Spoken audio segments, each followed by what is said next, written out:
এইখিনি কথাটো জানে ৰানিং লং জাম্প এইখিনি খোজ কঢ়া থাকিব, কোনো ধৰণৰ মাৰ্ক নাথাকে। ল'ৰা ছোৱালীকে সকলোকে কৈছোঁ খোজ কাঢ়িব দিব 26 কিলোমিটাৰ টু 16 কিলোমিটাৰ 4 ঘণ্টা, মেল টু ফিমেল। বন্ধুসকল খুবেই বেছি ভাল খবৰ আহি গ'ল, গম পাইছে 16 তাৰিখৰ দিনাখনি অসম পুলিচৰ টোটেল 2350টা পদৰ অনলাইন এপ্লাই শেষ হৈছিল। আৰু তাৰ পাছতে নতুনকৈ আকৌ ফৰেষ্ট ডিপাৰ্টমেণ্টৰ গ্ৰেড 4ৰ এনেকুৱা বহু সংখ্যক ভেকেঞ্চি মুকলি কৰি দিলে।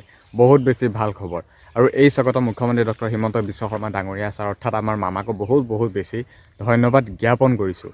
আৰু এতিয়া মেইন কথাটো হ'ল 2350টা পদৰ অনলাইন শেষ হৈছিল। যদি কোনোবাই অনলাইন কৰিবৰ বাবে থাকি গৈছিল, এপ্লাই কৰিব নাপালে, তেওঁলোকে এতিয়া চিন্তা কৰাৰ প্ৰয়োজন নাই। পুনৰ এটা মাহ আকৌ বৃদ্ধি কৰি দিয়া হৈছে। 22 জানুৱাৰীৰ পৰা 22 ফেব্ৰুৱাৰীলৈকে এপ্লাই কৰিব পাৰিব। ফুল ভিডিঅ'টো চাব, গোটেইখিনি কথাই জানিব পাব যে 22 জানুৱাৰীৰ পৰা 22 ফেব্ৰুৱাৰীলৈকে অসম পুলিচৰ সেই 2350টা পদৰ যিখিনি অনলাইন এপ্লাই শেষ হৈছিল যোৱাকালি 16 তাৰিখে, সেইখিনি পদত আপোনালোকে 22 তাৰিখৰ পৰা 22 তাৰিখলৈকে এপ্লাই কৰিব পাৰিব। আৰু যদি এপ্লাই কৰোঁতেও যদি কিবা ভুল হৈ গৈছিল, কাৰেকশ্যনৰ ডেট 17 তাৰিখ আজিৰ পৰা 21 তাৰিখলৈকে 21 জানুৱাৰীলৈকে কাৰেকশ্যন কৰিব পাৰিব। কাৰোবাৰ মিষ্টেক হৈছিল, ডকুমেণ্টছ আপলোড কৰা, কিবা কৰা, সেইখিনি শুধৰণি কৰিব পাৰিব।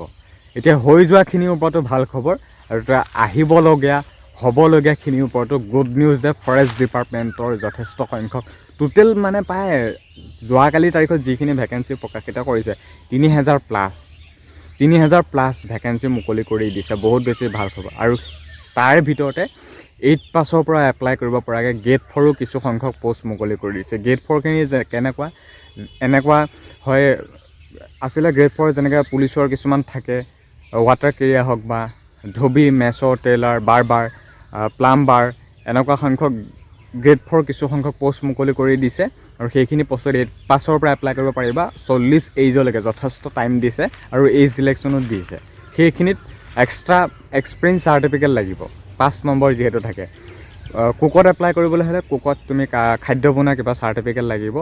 ৰেজিষ্টাৰ্ড অফিচিয়েল, ফেক নহ'ব।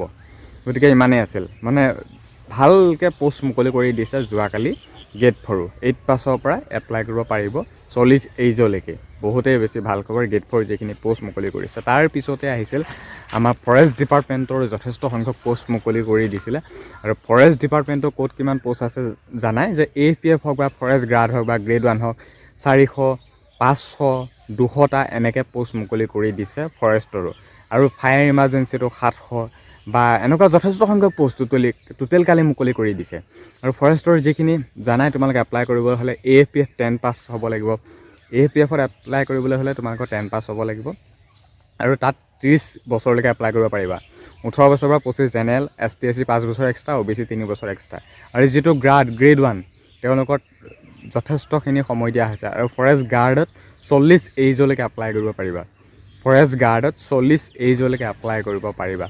বহুত বেছি ভাল খবৰ। সেইটো 12 পাছ হ'ব লাগিব। আৰু যিটো গ্ৰেড 1 মানে SI চাকৰি, সেইটোত BA পাছ হ'ব লাগিব, তোমালোকে এপ্লাই কৰিব পাৰিবা। BA পাছ হ'লে এপ্লাই কৰিব পাৰিবা। মানে ভাল খবৰ, যোৱাকালি যথেষ্ট সংখ্যক পোষ্ট মুকলি কৰিছে। এজ লিমিটৰ কথা গম পাইছে। যদি গ্ৰেজুৱেট হৈছা SIত, যদি 12 পাছ কৰিছা গাৰ্ডত, যদি 10 পাছ কৰিছা AFF কনষ্টেবলত। আৰু বাকী যিখিনি পোষ্ট ওলাইছে ছায়েন্সৰো কিছু সংখ্যক পোষ্ট ওলাইছে, যেনেকৈ ফায়াৰ ইমাৰ্জেঞ্চি হওক বা APR এনেকুৱা যিখিনি, সেইখিনি ছায়েন্স বিচৰা হৈছে।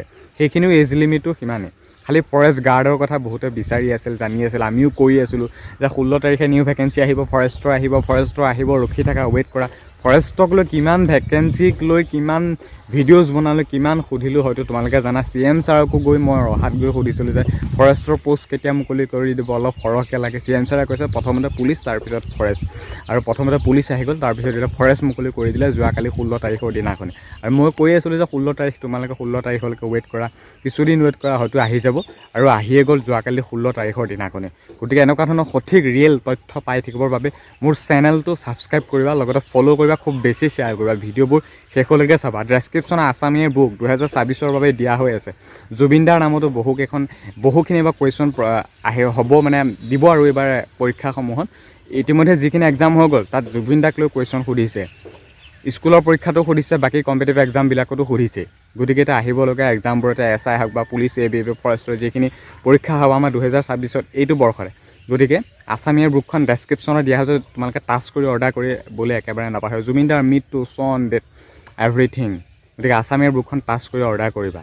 আৰু মুঠতে ভাল খবৰ, বহু সংখ্যক ভেকেঞ্চি আহি গৈছে, এতিয়া এপ্লাই কৰিব পাৰিবা।